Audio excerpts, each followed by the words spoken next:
Hi, good evening. I'm Sean Green with the CBC Sports. Well, Jean Habari of Martinique and Tanya Nero of Trinidad and Tobago were the winners of the men's and women's categories of the 2016 Run Barbados 10K a bit earlier today. Well, the first Barbadian male home was Matthew Wright. He was the first Bajan male, while the first Bajan female was Amanda Max Samillan. We have that story for you a bit later on in the Sportscast. Well, St. Cyprian's boys retained their team title, while Wesley Hall Jr. successfully defended their individual crown. Now, this was in the National Primary Schools Road Tennis Championships. The competition, sponsored by Cave Shepherd, Berger Royale, and A1 Supermarkets, came to an end yesterday at Rubis Spring Garden. Damon Best reports. Primary Schools Road Tennis. Let's start with the team final. St. Cyprian's boys in yellow and green versus Wesley Hall Juniors. Point there to Natari Haynes of Wesley Hall. Then a passing shot of the highest order. But I'll tell you what, Aiden Paris, well, he found a way back from 12-17, drop shot. Haynes starting to feel the pressure, too many unforced errors. And Paris coming back to win the opening game for St. Cyprian's. It was a tight one, 24-22. The game was deuced at 19, 20, and 22. Well, the rest of the team followed suit. Marcus Whittington of St. Cyprian's in the far court, getting past Edwin Barnett, 22-20. That game was also locked at 17 and 19.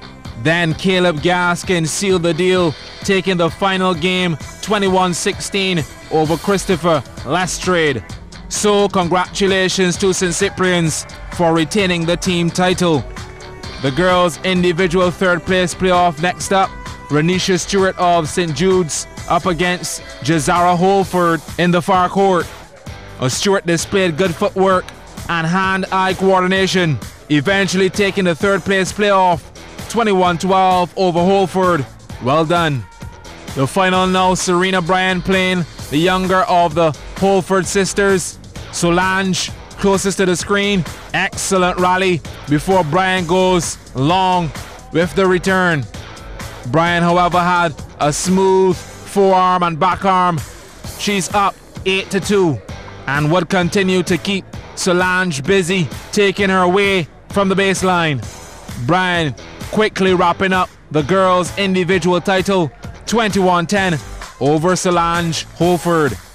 The third place playoff in the boys' individual section was a three-game thriller to Sean Weeks of Westbury Primary versus Nathan King of Blackman and Gollop in the orange trunks. Well, King won the first game 22-20. Injection from backcourt, superb. I think he surprised himself. Well, Weeks would bounce back big time in the second to level proceedings at one game apiece. 21-15, stayed patient in the rallies and then produced the goods. In the third, both players giving it their all, trading drop shots. Weeks with the point. And indeed, it was Weeks who would go on to seal the third place 21-17 over King. The individual final, Natari Haynes of Wesley Hall Juniors, Tyrese Holder of St. Jude's closest to the screen. Holder sounding a warning early on, but Haynes looking to make amends for the defeat he suffered in the team section. Fully focused. Holder with too many unforced errors, and Haynes showing he's a tactician, drawing first blood 21-14. The second, a real seesaw battle. Haynes taking his eyes off the ball. This one tied at 16. Haynes lazy on the return, which had some extra pace. Skip ahead, tied again at 20. Holder, drive. Haynes, a spectator. Holder, the nephew of Barbados #1 player Kim Holder. Just too many errors. Haynes taking it in the end, 22-20. He's the boys' individual champion. Damien Best, CBC Sports.